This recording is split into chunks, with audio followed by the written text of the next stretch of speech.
So what is consumerism? Consumerism is the belief that personal well-being and happiness depends to a very large extent on the level of personal consumption, particularly on the purchase of material goods.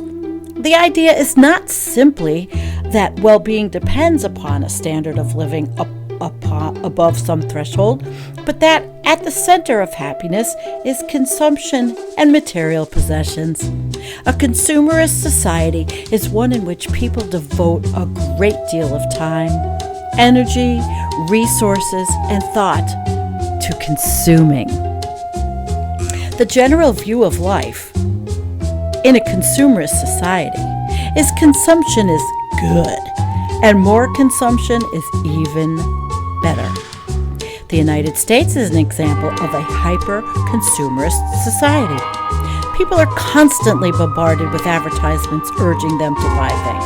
This means that if an average child, 2 to 11, sees over 25,000 ads on television a year, and an adult sees 52,500, they will spend over a week of their lives every year watching these advertisements. And adults actually watch more. Such advertisements promote not simply specific products, but also a vision of the good life and what it takes to be happy.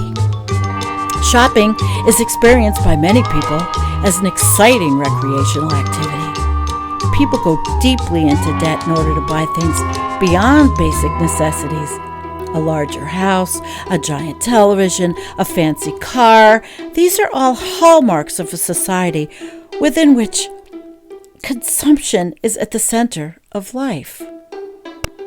Nothing illustrates the problem of consumerism better in the United States than the growth in the average size of new houses since the early 80s.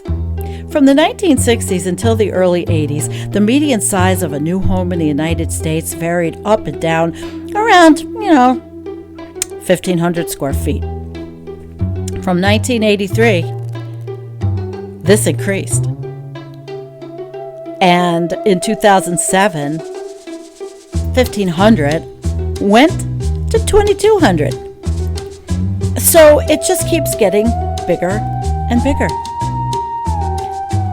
By 2007, less than 3% of new homes were under 1,200 square feet and over 40% over larger than 2,500 square feet. You know, when you go to Texas and they say everything is bigger in Texas, what's the average size of a home in Texas? About 3,500 square feet. Anything that's new, that is. What's more is that this dramatic change in the size of new homes occurred at a period when average family size was declining. So this constitutes an even greater increase in the amount of living space per person. These large new houses, of course, need to be filled with stuff. And this too reflects hyper-consumerism. Bigger televisions, home theaters, exercise equipment, spacious designer kitchens, 3-car garages. So why is this a problem, you ask?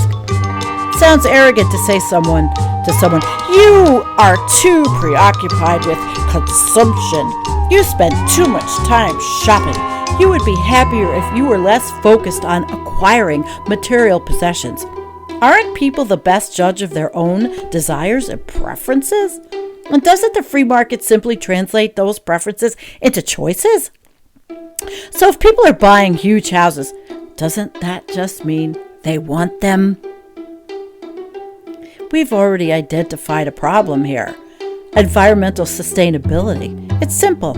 The planet is simply incapable of supporting American-style consumption of non-renewable natural capital. And it has to become orders of magnitude more efficient and restorative. Either we need to stop buying so many toys, or our consumption of non-renewables is going to, or it is, a problem, as you can see here in an average American supermarket. research on happiness, it tells us something that we have always sort of known, but that competitive consumption, it tends to crowd out. Happy people are those that feel they are interested in their work. And I think I is useful. I feel part of a community, and I can spend time with friends and family. Nobody on their deathbed says, gee, I wish I had more toys and spent even less time with my spouse, my friends, and my kids. If people really want to be better off with a less hyper-consumerist lifestyle, why do they embrace consumerism? The basic idea here is that through various mechanisms, there is a systematic consumption bias in the decisions people make. If this bias were eliminated, people would, in fact, make different choices, consume less, and in the end, be happier. The issue then is not really that there is anything intrinsically wrong with shopping and consuming as such, but rather the nature of the market system in which we live, which shapes people's preferences and choices excessively in favor of consumption over other values. So basically, consumption, what we're seeing here, what is it doing to us? What is it doing to the planet? I think we all know the answer.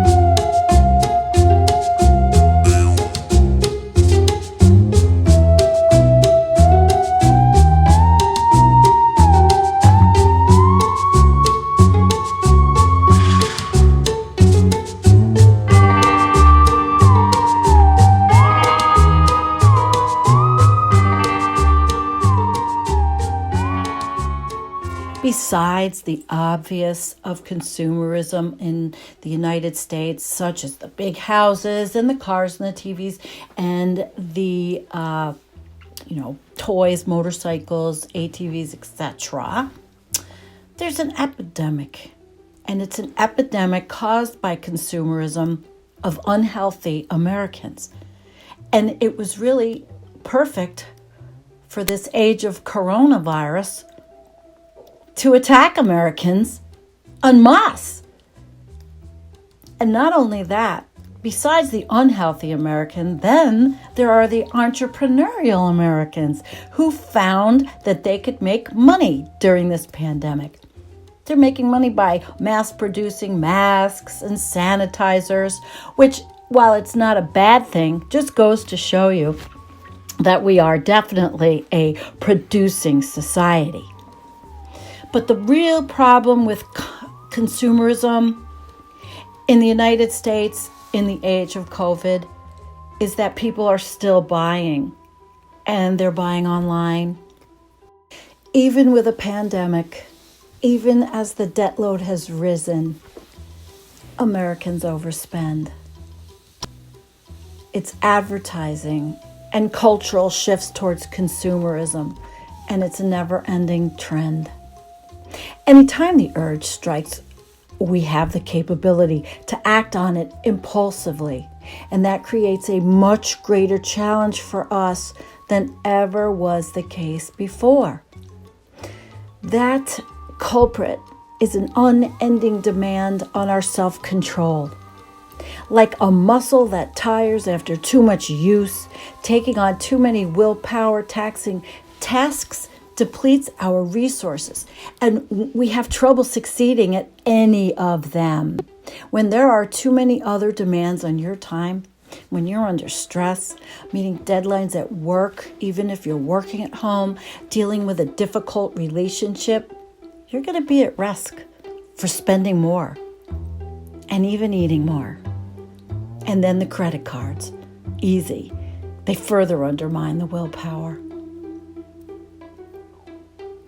And you know what? To make matters worse, the society just keeps saying spend anyway, no matter what. Advertisers spend millions researching how to induce us to purchase. The findings often lead to increasingly innovative and sometimes intrusive ways to market their products when they do market research. It's kind of crazy. I think it's very crazy. People may have more physical objects and possessions now than they had in previous generations, but many of them are deeply unhappy. So that unhappiness stems from a never-ending void. The more consumption, the more we consume, the more we shop, we never fill it. We're never happy. The simplicity of life that was once known is gone. And I would wager to say people were much happier at that time.